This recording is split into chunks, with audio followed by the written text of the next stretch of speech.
मनुष्य सतत प्रकृति के रहस्यों को जानने के प्रयास में लगा रहा है और इसकी वजह से उसके ज्ञान की सीमाओं का विस्तार भी हुआ है। इसीलिए प्रकृति में वह जो कुछ देखता है उसकी जांच चलती रहती है। जब हम कुछ खोजते हैं तब हमारे विचारों को चिंतन मनन का कुछ विषय मिल जाता है और जब हम उससे भी परे जाते हैं तब उस रहस्य के पीछे का रहस्य पता चलता है। जब वैचारिक प्रक्रिया और विकसित होती है तब जो हर चीज के पीछे है हम उसे देखने लगते हैं।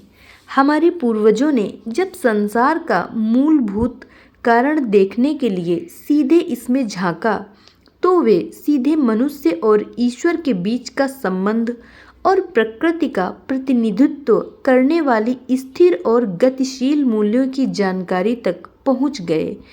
अगर हम सचमुच गहराई में झांकें तो हमें वहां परमाणु और कोशिकाओं के रूप में रचनात्मक और विध्वंसक दोनों प्रकार की शक्तियां मिलती हैं। वहां शक्ति की कमानें भी हैं। धनात्मक और ऋणात्मक कोशिकाएं भी अपने अस्तित्व का पूरा विवरण देती हैं। हमारे ऋषियों ने इन रहस्यमय प्रतीत होने वाली इन सारी शक्तियों को रचनात्मक कार्य में लगाने की प्रतिज्ञा की। वे सभी के परे चले गए जिससे उन्हें ऐसी हलचलों का पता चला जो सृष्टि के निर्माण का कारण बनी। जब हम उस क्षेत्र तक पहुंचते हैं तो केंद्र और उसका क्षेत्र इनके अस्तित्व की जानकारी देते हैं। अब हम और आगे बढ़ते हैं। इसके ऊपर क्या है, इसके नीचे क्या है? हम पाते हैं कि हर चीज केंद्र की दिशा में आगे बढ़ रही है और केंद्र स्वयं परिधि की ओर मुंह खोले हुए है। इस साहस भरे अपूर्व अनुभव के बाद हमें अपने अस्तित्व का मूल्य समझ में आता है और अपने चारों ओर जो उच्चतम शक्तियां हैं उनके सहयोग का अनुभव होता है। अब हमारे विचार का यह मुख्य प्रवाह जब इस विषय की ओर मुड़ गया तो धीरे धीरे हम मानव शरीर में चलने वाली गतिविधियों का उद्देश्य समझने लगे। इस प्रकार केंद्रीय क्षेत्र तक ले जाने वाला रास्ता खोल दिया गया। मेरी समझ में अगर हम किसी तरह अपने जीवन की समस्या को सुलझा लेते हैं तो समझिए कि हमने इस रहस्य को भी सुलझा लिया। अपने मन में स्पष्ट रूप से अपने को देखने पर पता चलता है कि मनुष्य इस संपूर्ण विश्व का सार रूप है। इससे हमारी प्रगति को बढ़ावा मिला और हम अपने खुद के भीतर के चक्रों, उनकी गति, कार्य, मानव मन और शरीर के कार्यों का अध्ययन करने लगे। जो शक्ति हमारे अंदर है वह संहारक प्रयोजनों में भी काम आ सकती है, लेकिन अपने पूर्वजों के द्वारा लिए हुए पवित्र व्रत के कारण हम उससे दूर रहते हैं और इस शक्ति का उपयोग केवल मानव के रूपांतरण के लिए करते हैं। रचनात्मक पक्ष की ओर गहराई से झांकने पर हमें उसके साथ साथ विनाशक चीजें भी मिलती हैं और अन्य तटस्थ तत्व भी वहाँ हैं जिनका वैज्ञानिकों द्वारा अन्वेषण होना अभी बाकी है। चूँकि यहाँ इन चीज़ों से हमारा कोई सरोकार नहीं है इसलिए इन्हें हम छोड़ देते हैं। हम रचनात्मक पक्ष की ओर आते हैं। जब हम इस विचार के साथ अपने अंदर की ओर झांकते हैं तो उच्चतर चक्रों को हमारे चक्रों पर प्रकाश डालते हुए पाते हैं, लेकिन हमारे गलत चिंतन और क्रियाओं के कारण उनका कोई असर नहीं हो पाता। उन चक्रों पर जमी हुई जड़ता की मोटी परतों ने उन्हें बिल्कुल अभेद्य बना दिया है। मानव शरीर में अनेक चक्र हैं जिनका कार्य क्षेत्र आध्यात्मिक भी है और भौतिक भी। मानवता के लाभ के लिए उन पर शोध करना आवश्यक है। सामान्यतया इस बारे में लोग समझते हैं कि यह उन दुर्बल व्यक्तियों का विषय है जो मानव जाति के भौतिक उत्थान के लिए काम करने में अपनी शक्ति खर्च करता है।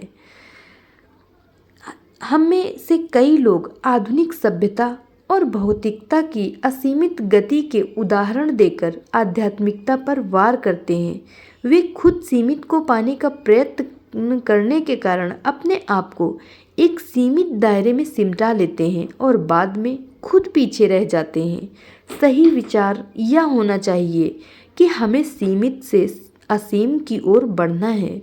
सोच यह होनी चाहिए कि सीमित को हम भी असीम में विलीन कर दें। दूसरे शब्दों में, पहले सीमित को चमकता हुआ होना चाहिए, क्योंकि उसके बाद ही हम मूल आधार की ओर आगे बढ़ सकते हैं। और यह सीमितता क्या है? आज जो हमारे अंदर के केंद्र की अनंत की ओर बढ़ने की क्षमता कमज़ोर पड़ गई है, वही सहज मार्ग पद्धति इस संघर्ष के लिए हमारी मदद में खड़ी होती है और हमारे लिए भौतिक जीवन की आवश्यकताओं के अनुसार अपने कर्तव्यों को पूरा करते हुए अनंत की ओर आगे बढ़ना भी संभव हो जाता है। यह स्पष्ट कर देती है कि अपने कर्तव्यों का पालन सबसे अधिक महत्वपूर्ण है। अतः हमें दोनों ही चीज़ों को ठीक करना है, यानी कि दोनों पंखों के साथ उड़ना है। अगर हम केवल सीमित के लिए ही प्रयत्न करेंगे तो आगे बढ़ने का आधार कच्चा रहेगा।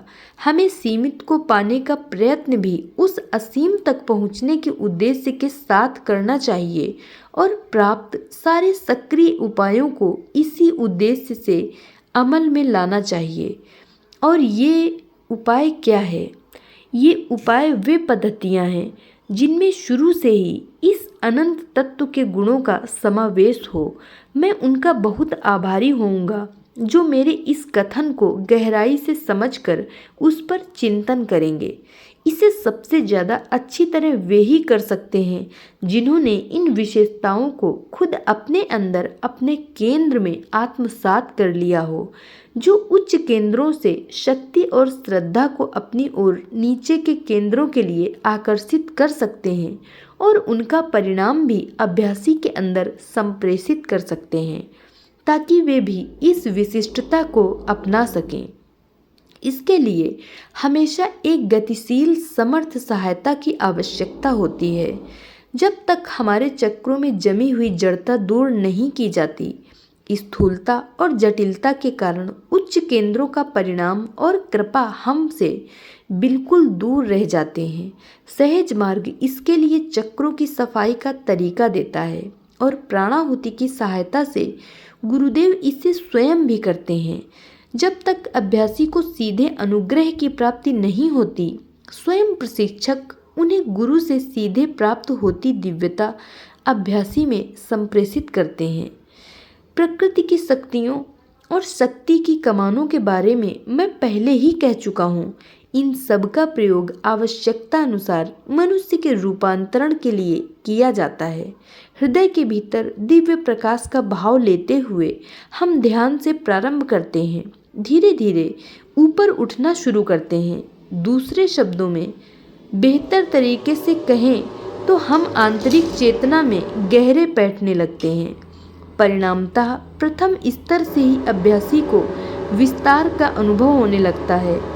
इसका अर्थ है कि अनंतता का बीज बो दिया गया, या ऐसा कहें कि जो चीज़ मूल से हमारी नज़र से ओझल हो गई थी उसे पुनः प्राप्त कर लिया। फिर दूसरी अवस्था खुलती है। इंसान हर सजीव वस्तु में ईश्वर की उपस्थिति का अनुभव करने लगता है। तीसरे चरण में यही अवस्था दूसरा रूप ले लेती है। हम ऐसा अनुभव करने लगते हैं कि हर चीज़ ईश्वर से आई है और उसी की अभिव्यक्ति है। चौथे चरण में निषेधात्मक अवस्था आती है, जिस पर हमें अंत में निश्चित रूप से आना है। ज्यों-ज्यों हम आगे के क्षेत्र में बढ़ते हैं, ये चीज़ें विरल होती जाती हैं। धीरे धीरे हम ब्रह्मांड मंडल में पहुंच जाते हैं। यहाँ भी ये चीज़ें चालू रहती हैं, लेकिन अधिक हल्के रंगों में प्रतीत होती हैं। अगर गुरु पूर्णता प्राप्त न हो तो वे शक्तियाँ जिनका आध्यात्मिकता से कोई संबंध नहीं, ऐसी शक्तियों में फंस जाने का जोखिम रहता है। गुरु का काम तो अंतिम सीमा तक चलता ही रहता है। पद्धति में जिनका प्रयोग मालिक मानव जाति को उच्चतर पहुँच तक ले जाने के लिए करते हैं, तथा हृदय के जिन चक्रों के माध्यम से मार्गदर्शन का काम करते हैं, तथा मन और इंद्रियों को संयमित करने के लिए जो तकनीकें अपनाई जाती हैं उनको छोड़कर मैंने गुरु और अभ्यासी के सभी कार्यों का विवेचन कर दिया है। अभ्यासी को चाहिए कि गुरु के प्रति पूरी तरह आज्ञाकारी हो। मेरा मतलब यह है कि उसे गुरु पर विश्वास हो या कम से कम भरोसा रखकर आत्मविश्वास के साथ उसके निर्देशों का पालन कर सके। इस सब के लिए सबसे पहले हमें ऐसे अच्छे गुरु की खोज करनी होगी जिसकी पहुंच अंतिम सीमा तक हो। ऐसा गुरु पाना बहुत कठिन है और उपनिषदों के शब्दों में तो ऐसे शिष्य का मिलना भी उतना ही कठिन है। लेकिन अगर आत्म साक्षात्कार के लिए गहरी तड़प हो तो गुरु खुद शिष्य के द्वार पर पहुंच जाता है। दो चीज़ें हैं, एक श्रद्धा और एक अश्रद्धा, और दोनों चीज़ें आवश्यक हैं। लेकिन साधारणतया होता यह है कि जहाँ श्रद्धा रखनी चाहिए वहाँ हम अश्रद्धा कर लेते हैं और जहाँ अश्रद्धा चाहिए वहाँ श्रद्धा।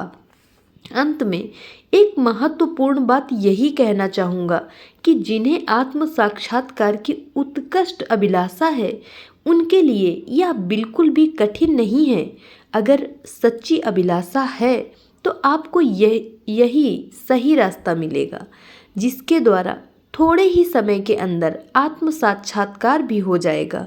जब मनुष्य में सच्ची अभिलाषा होती है तो वह सदा बेचैन रहता है और असली उद्देश्य की प्राप्ति के लिए ही प्रयत्न करता है। लेकिन हम में से ज़्यादातर लोग रोज ईश्वर की पूजा और प्रार्थना ऐसी करते हैं जो केवल अपनी इंद्रियों की संतुष्टि के लिए होती है। इसमें मानसिक सुख होता है, इंद्रिय सुख भी मिलता है। फलतः हम इतने प्रकार के सुखों में फंस जाते हैं कि आत्म साक्षात्कार के लिए अनुकूल जीवन शैली की ओर प्रवृत्त होना भी मुश्किल हो जाता है। धन्यवाद।